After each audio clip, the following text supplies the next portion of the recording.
Hello, this is Lisa Hazard with We're All Psychic podcast. And today I am continuing the tarot lesson. So, this is the second tarot lesson. I am in my she tent outside. It's a beautiful day. And today I'm going to keep these pretty short, like I did the first one. I think it was about 13 minutes. This is another video podcast. And it is Memorial Day weekend. I believe it is the 30th. Never really know what day it is these days. So to recap the last video or podcast, I talked about the major arcana, and I talked about the suits, and I talked about the numbers. And I did leave out about the kings and the queens and the knights and the pages. I looked back at the video and realized I forgot about that. But those are just basically representations of like archetypal people. We'll get to that eventually. But in this podcast, I would like to go through the cards of the major arcana and explain like a little bit about what each one means. And if you remember from the podcast, if you did listen to the one before this one, the tarot lesson one, I think I called it, we're using the Rider-Waite Tarot, and we're starting with the Fool. So the Fool is number 0. And this is the guy who's taking the journey across the tarot. He's the one. He's the guy. He's the one, or she, but it's a guy in the picture with a dog. If you're a dog person, there's a dog. Yay. So the Fool is an opportunity. It's like the big opportunity. For me, it's a really great card. It's like one of the best you can get a lot of times. Sometimes it can be very literal. You're being a fool. And inverted, it can be that too. You're being foolish. It can be a lot of things. I think, I'll go through the reversals on this because if you're interested in the reversals, it'll give you some insight into how to use them. A lot of people are confused by that, and I was too when I first started reading tarot. So usually it's kind of like an extreme of what the meaning of the card is upright, or it's the opposite. It's a good way to think about it. So here we go. The Fool's taking his trip on the major arcana. He's taking his trip through the tarot. And with the suits, with our cups and pentacles and swords and wands, those are all the daily experiences that the Fool goes through. All the everyday stuff, all the big things, little things, everything he goes through. And these major arcana, the rest of them, are basically themes that he experiences or things that he realizes about himself. His goal is to get to the last card, 21, the world. And he starts off with 1, the magician. And the magician is about making something happen. It's about having an intention and making a plan and then implementing it. It's magic. See, he has a pentacle, he has a cup, he has a wand, and where's the sword? There's the sword. So he's got all the little guys represented, all the suits represented, and he's about to make some magic. So we'll get into symbols maybe later, but you can see there's a lot of symbols. But those are the ones you like to watch out for. But the magician's great, so he's making something happen. So sometimes if you see him reversed, he could not be able to make something happen, or he could be doing something very bad with his personal power. So that's the magician. So the Fool, if you're on his journey, he makes something happen. And we have 2, number 2, the priestess, the high priestess. The high priestess is about your intuition mainly. It's about anyone's intuition. It's about your higher self. It's about the secrets. It's about the mysteries. And in like some witch lore, I guess you could say, she would be considered the, let's see, we got the maiden, the crony, and the the 3. I am forgetting it right now, but she's the younger one in the 3 of the goddesses. So when I see this card, I usually think another thing I think of is the female who's closest to you, the most important female in your life. And she's in these, she has these pillars, BJ, and it does mean Boaz and Jackie. I can't remember what the J stands for, but it's not what you think with the BJ. She's just a nice girl. But so this is what happens with the magician. He comes to his higher self, or he creates a female. So then we have number 3, the Empress. This is someone the Fool, the High Priestess grows up to be the Empress. The Empress is my favorite card personally. She's just lovely. I mean, she is creativity. She is 3, inspiration. She is the mother figure of the tarot. She is just full of just potential, and she makes it happen, just like the Magician. She comes from the Magician too. So, and if you want to look at her reversed, you could say lack of creativity, or maybe bad mothering, or not feeling good about yourself, or whoever you're reading for. If it's you, probably smothered, burned out, kind of stuff like that. But she's a powerhouse upright. She's you love her. You love seeing her. So then we come to 4, and this is the Emperor. He's about the government, sometimes authority, father figure of the tarot. From the Fool's point of view, he is like the law. So the Fool can come up to him and be like, oh, well, now we got to figure something out about structure. So like all these are processes that the Fool goes through. And now he comes up against the Emperor. Some people think of the Emperor as a dominating card, like he's gonna rise. But I kind of see that more like when he's inverted. That's where he'd be more forceful, or it could be a weak government or something like that, or a weak father figure. So after the Emperor, we have the Hierophant. He's like a priest. He is the like the doctrine and institution and the way of faith, but structured through religion, stuff like that. Not necessarily faith, but the man-made society around spirituality. And reversed, he can be maybe like a non-traditional healer, like a tarot reader, or he can be, up to no good, stealing money from the church, that kind of thing. Could be the system's broken. Could be your belief system's working for you. Take advice. This guy also means advice sometimes.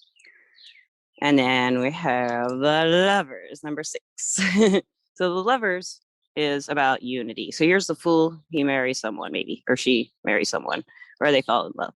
A lot of times it's mostly about romantic love, but it's also about being united within, united with who you are, united with what you believe in and what you're doing. So that's 6. That's the number of love. And if you reverse it, you can see there's a divide. There's a divide with the Lovers inverted. You're not, it kind of makes sense, the Lovers being a card for both being in love and understanding yourself and being united and kind of okay with, like, not just okay, I guess, just like all together with what you want, what you're doing, feeling all in, and then not feeling all in reversed. So it's like your heart and your mind are divided, or your heart's torn when it's reversed. So then after the Lovers, the Fool takes a ride on the Chariot. The Chariot is like, a lot of people have different ideas about the Chariot, as do they all about all the cards. But for me, the Chariot is like, and it's number 7. It's about momentum. It's about taking control of the situation. Unlike the Magician, who makes a plan and then implements it and makes everything happen, the Chariot's like kind of bringing it back around where you want it to be. Sometimes it's travel. I mean, a lot of times in readings, it literally comes up as travel. So in this case, when it's reversed, it could be travel with problems. It could be you're feeling like you don't have any control, or you lack control and you can't get it back. You're going to be unmotivated to take control. But a lot of it's emotions, just it's a 7. So it's kind of one of those active, waiting times. But this guy looks like he's pretty active, and he's driving this Chariot without any reins. He's got a lot of power. So then the next card we have in the major arcana is 8, and that is strength. And this is the Rider-Waite. In some decks, you'll see that strength and justice are reversed. But in this one, it's 8 strength. Strength is about gentle persuasion and taming our baser instincts. So the Fool at this point realizes, well, I've done all these things and I did all this control stuff. So now I'm going to try to learn the gentler side of life. So if you see this card in a reading, it might be, use your compassion, look at this woman. She's taming this lion. Oh, this lion's all happy about it. She's got this little thing, which I can never say, the infinity symbol. Lemniscate Sate. It's a cool symbol. Can't go wrong with an infinity symbol. Gives us all hope, the inevitable. And then in reverse, strength can be the extreme, brutal, really brutal, making someone do something, making yourself do something, being hard on yourself. It can be fear. It can be a lot of fear with strength reversed. So that's it. Oops, there goes some cards on the ground. Hey, we won't have Einstein. We might have Ouija come out, but I think I'm going to leave this alone for this video. So after strength, we have 9, the Hermit. I love the Hermit card. This is about when the Fool goes off, and he goes off to explore his intuition, his insights, his knowledge, his wisdom, everything he's learned on his journey so far. And he's known as, if you see him in a reading, the Hermit, this is like the crony of the Witchcraft 3, the maiden, the mother, and the crony. I'm not doing it. I'm not getting it, man. Sorry, ladies and gentlemen. But the Hermit is where the Fool goes off into retreat, and he gathers all his wisdom, and people come to him for advice, and they ask him all kinds of things, and he knows it all, and he only tells people who he thinks can handle it what the real thing is going on is, or the truth, or the matters of the situations. Reversed, it's an extreme, been in retreat too long, or it can be the opposite. Take your wisdom out, share it with the world. And then we have the Wheel of Fortune. Oh, and that's the one that felt, how fortunate. Oh, there it is. I just put him out of order. I thought the Wheel of Fortune fell on the floor. Nah, we got the wheel. So the whole story of the tarot really is the Fool riding the Wheel of Fortune. So the Wheel of Fortune goes round and round and round and round and round and round and round. And it's just, you don't know where you are on it. And it can be up, it can be down. And it's just kind of like the ups and downs of life, but in a major way. Like, this is a really great time in life. Sometimes it's a gambler's card, you're going to win. And if you see it reversed, don't gamble. You're not lucky. It is a luck and fortune card too, not just about the cycles of your life, but that's the main idea behind the Wheel of Fortune, is the cycles of your life, the good times, the bad times. And then it rotates back around, and it's a 10. So the 1 and a 0, new beginning, an ending, and it's got a lot of interesting pictures on it. So that's where the Fool, that's what the Fool's doing. That's what he figures out at this, at this point in the story of the Major Arcana, that everything's made of cycles. Which takes us to justice. So the Fool has decided, he wants to take this insight about cycles and the Wheel of Fortune to the law, the justice. So if you see justice in a reading, a lot of times it's about man-made laws, and it will be about legal issues. Sometimes it can be about fairness and accountability too. Usually when you see justice, what comes around goes around. Same thing with it reversed. Sometimes this is an injustice, it let's say he went to jail and he didn't really do anything. You're going to see this card. And let's say he went to jail because he stole something. You'll see this card. It's the way the law works. It's the justice. So then we have 12, the Hanged Man. Oh, this is another one of my favorites. I love the Hanged Man. So look at that card. He's just hanging upside down from his foot. He got a smile. He's not so bad. When you look at it upside down, what's going on? It looks all right. Doesn't look so bad. So the Hangman's about, it's number 12. It's a 3 when you add the 1 and the 2 together. So there's something inspiring happening here. He's up in his head. Well, he's down in his head. And he's waiting to get out of the situation. He's like, you know what? This sucks, but I'm going to find something good about this situation. And he'll be smiling, hanging upside down. It's not so bad. He's got a halo, it looks like. And you turn it right side up.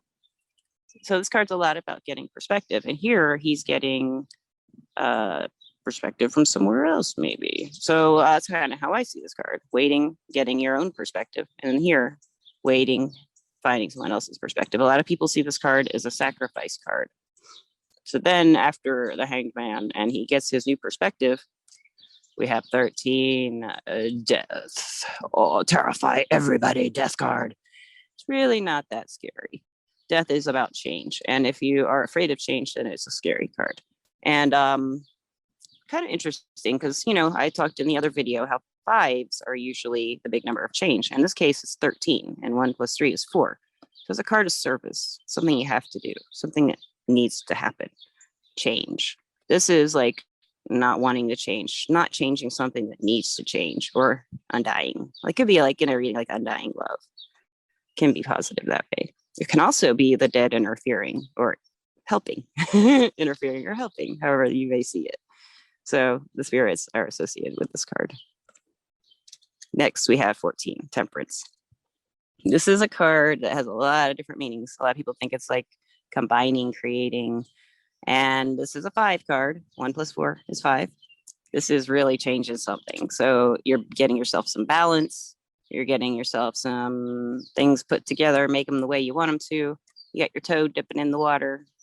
You got all the elements. I mean, it's like this really peaceful card. For me, it's a faith card. It's about faith in yourself.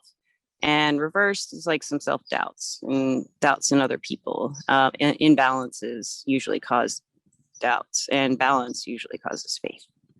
So then we have the exciting devil. The devil is fun. The devil is all right.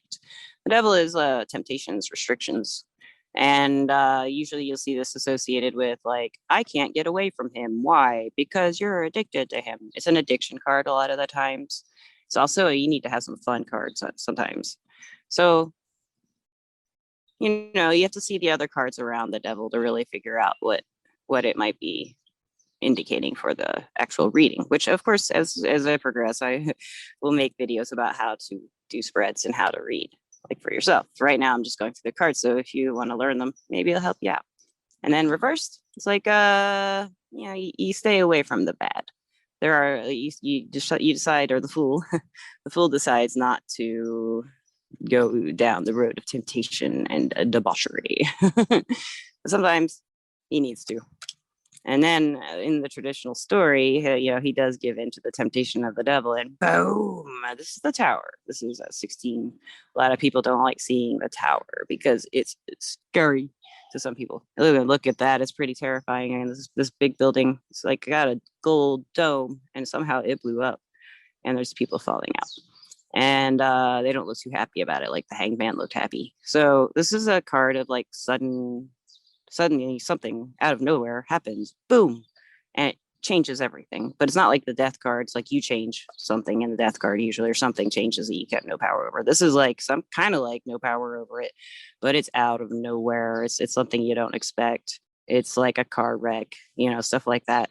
And reversed is so there are a couple of different ways to see this. I usually see it as avoiding chaos, whereas I see it upright as chaos. And remember, 1 + 6, 16.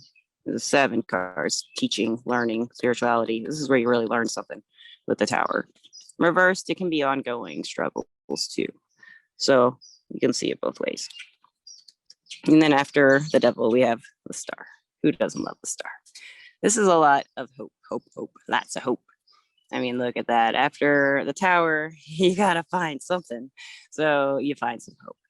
And the star, the fool finds hope in.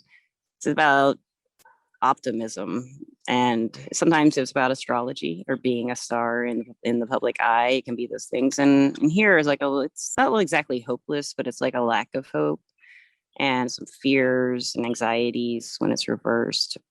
The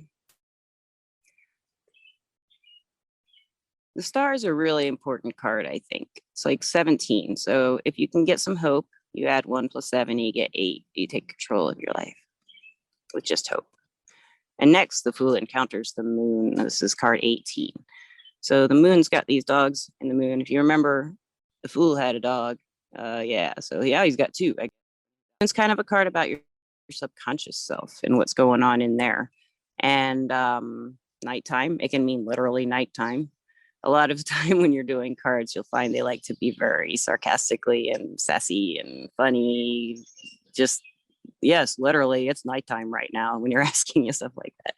But this is mainly about like exploring your intuition. Some people think it's an insanity card because of lunacy, but I see this one as a really good card. Something's hidden usually. If I see this card, I'll usually pull another card to see what's hidden. It's reversed. It's like something is revealed. You know, this is more where people will go with the madness theme when it's reversed. But to me, it's something like you clear your intuition and you clear your mind and you figure out what is hidden. So next we have the sun. Woo-hoo. See, I got the sun back there, the sun and the sun. Ooh, look at the sun. So this is the sun. We got a little naked boy on a pony. And look at the sunflowers in the sun. They're always a happy card, 19. So the fool has achieved where he wanted to be.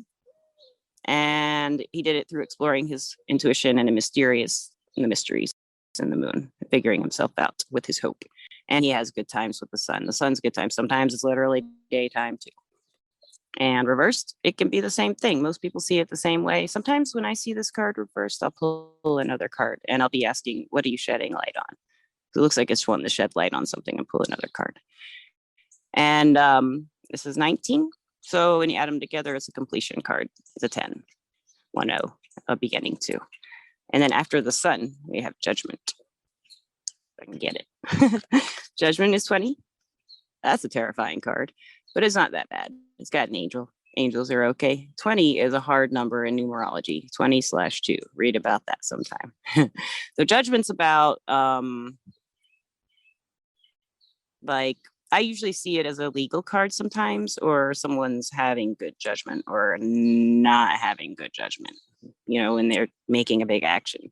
And as a theme in someone's life, they think clearly, they make the right choices. The theme in someone's life, they tend to keep making the wrong mistakes or just using bad judgment or not thinking things through before they act.